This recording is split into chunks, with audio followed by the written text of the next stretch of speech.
Hey you guys, this is Ola again. So trouble zones, what exactly are they and why exactly are they trouble? So let's start with this. Our bodies are predisposed to store fat in certain areas, and that's what we call body types. So there's pear-shaped, there's apple-shaped, there's carrot, there's hourglass, and those four are usually the ones that we kind of divide people or body shapes into, right? So what are the trouble zones? Those are the ones where your body is predisposed to store fat at the most.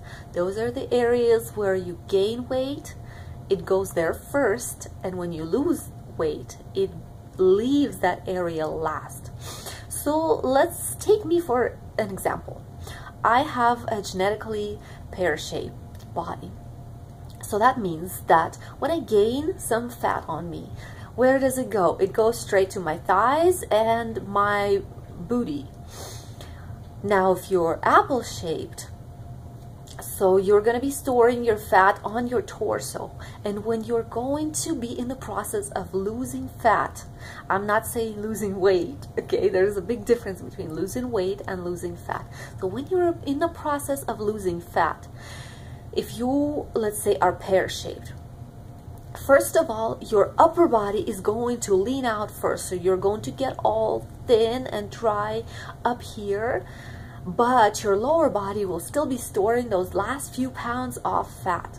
If you're apple-shaped, your legs are going to get skinny first, your arms possibly as well, your face, but your torso is going to have that extra layer of fat on it. And those are the areas just to be patient with. Let's say you're carrot shaped. You're in the process of losing weight, right? So your legs are going to get nice and toned and slim, your hips as well, but your upper body is going to, your arms possibly are going to be storing quite a bit of that last fat.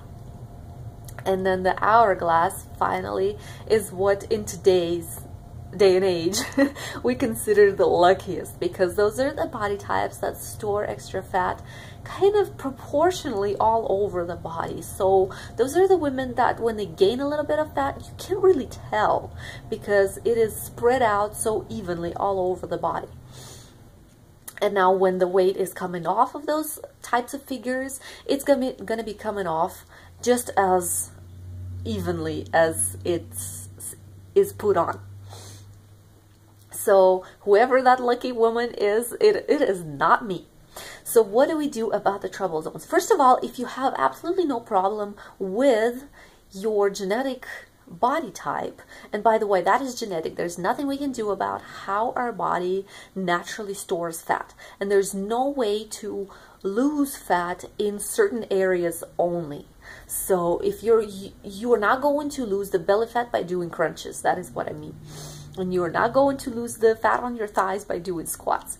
If anything, that is going to have the reverse effect, because actually those areas that store fat are also the ones that gain muscle mass the fastest. So for me, for my pear-shaped body type, I'm gonna have no problem getting a bubble booty or nice defined quads. So when you are training that body part that needs, in your mind, that needs fat loss, you are only expanding its sizes, so to speak. Its size. Yeah, that's how you say it. So if you're totally fine with how your body is storing fat and your natural body shape, goodness, don't worry about it. Just be healthy, lose the fat however your body gets rid of it first, you know, in its own natural way, and just be patient with those areas a little more, okay? Now, if you are impatient like myself, I was really having a lot of hard time with my pear-shaped body type. I did not like it. I really wanted to look proportionate to myself. When I look in the mirror, I wanted to like what I see. So here is what you do if you are like this girl. you've got to train the opposite, the leaner body parts first. So you got to train them the heaviest. So let's say pear-shaped.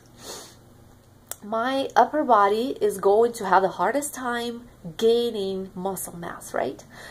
And in order to increase the size of my upper body, so my lats, my back, my little wider shoulders, what do I want to do? I want to train the muscles and gain mass in those areas so that they increase in size and it looks a little more proportional compared to my naturally bigger lower body. So what do? I pick up heavier weights. You don't necessarily need to train that body part a lot more. So it is counterproductive if you do the same thing every day. Don't do that. Follow the natural, the natural schedule of your workouts, but increase the weights as much as you can. You have to be able to do up to 10, so 8 to 10 reps for, in that minute that normally you would do like, I don't know, 20, 30 shoulder press exercises. So you got to be increasing the weight so much that you can only do about 8 to 10, and then you can't bring those weights up anymore.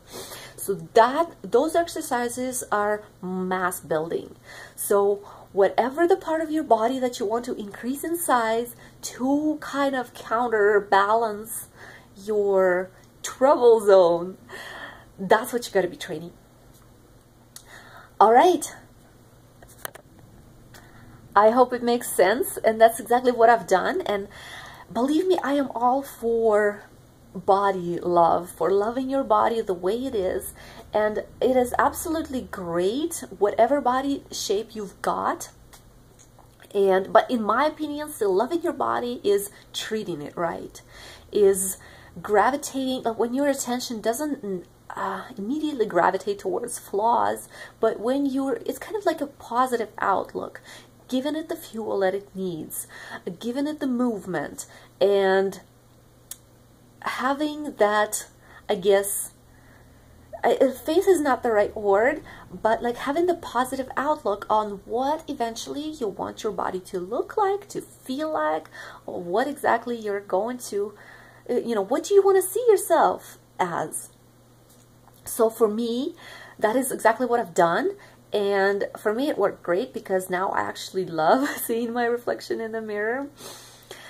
And it doesn't mean I'm going to stop working on myself. No, because you still got to treat your body right, no matter even if you've achieved your, aesthetics part of your goal. All right, guys, let me know if you have any questions about that, and we will chat.